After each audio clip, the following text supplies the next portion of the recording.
Let me ask you something. Have you ever been deceived? Or, more precisely, have you ever looked back on something and suddenly realized the signs were already there? I already knew something was off. I saw it, but I chose not to think about it.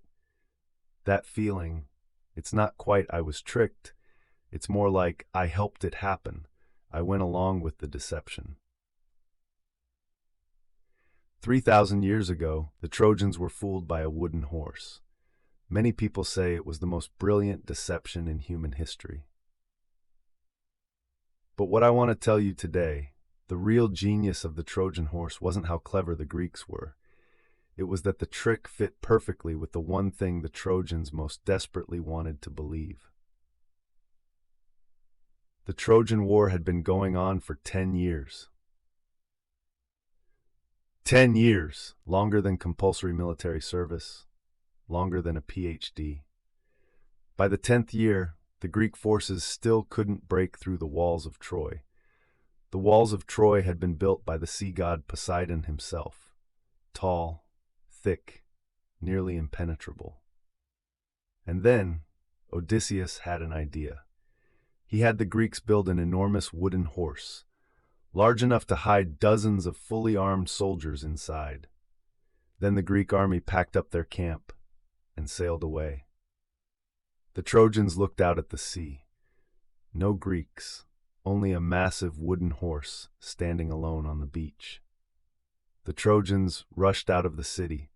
For the first time in 10 years, they could walk freely outside the walls. They gathered around the horse and began to argue. What is this? Why did the Greeks leave it behind? What do we do with it? A priest named Laocoon stepped forward and said, "Do not trust gifts from the Greeks. Even if they really are gone, I don't trust this horse." He grabbed a spear and drove it into the side of the horse. A dull thud rang out from inside. But no one listened. The Greeks had also left behind a spy named Sinon. He was captured by the Trojans, fell to his knees, claimed he had been abandoned by the Greeks, begged them to spare him. He said, that horse was a sacred offering to the goddess Athena. If the Trojans brought it inside the city, Athena would protect Troy. If they damaged it, Troy would be cursed. And then, two enormous sea serpents crawled out of the ocean and crushed Laocoon and his two sons to death. The Trojans watched in horror. They took it as a divine warning. Laocoon had been punished for striking the sacred horse. They dragged the horse inside the city. That night, they celebrated. The war was finally over. They drank, they sang, they danced, and they fell asleep. In the depths of the night, the soldiers inside the horse climbed out. They opened the gates. The Greek army flooded in. That night, Troy became ash. Were the Trojans really that foolish? Laocoon drove his spear into the horse. There was a sound from inside. The sign was right there. Sinon's story, if anyone had thought about it calmly, was full of holes. The Greeks had been trying to take Troy for 10 years. Why would they suddenly leave a gift and disappear? The Trojans were capable of asking these questions, but they didn't, or rather, they didn't want to. There is a concept in psychology called confirmation bias. Simply put, the brain actively searches for evidence that supports what it already believes, and at the same time, it automatically filters out evidence that contradicts it. Because the Trojans wanted so desperately to believe the war was over, 10 years, that thought, the war is finally over, wasn't just a thought anymore. It was something they had been waiting 10 years for. When Sinon said, "The Greeks are gone," the Trojan brain translated that into, "Peace has finally come." And Laocoon's warning, that was a voice going against the current. The brain quietly filtered it out. This isn't only a story from 3,000 years ago. Have you ever been in a relationship and noticed a red flag, that feeling? Something is slightly off, but you told yourself, it's probably nothing. Maybe I'm overthinking. He's probably just having a bad day. You weren't foolish. You just wanted so badly to believe the relationship was good. Investment fraud works the same way. The people who get deceived are not uneducated. Often they're highly intelligent, because smart people are better at finding reasonable explanations for the things they already want to believe. People are not simply deceived. Most of the time, people cooperate with the story they want to be true. But there's something else I want to say. Even if the Trojans did have confirmation bias, why was their judgment so poor at that specific moment? Because 10 years.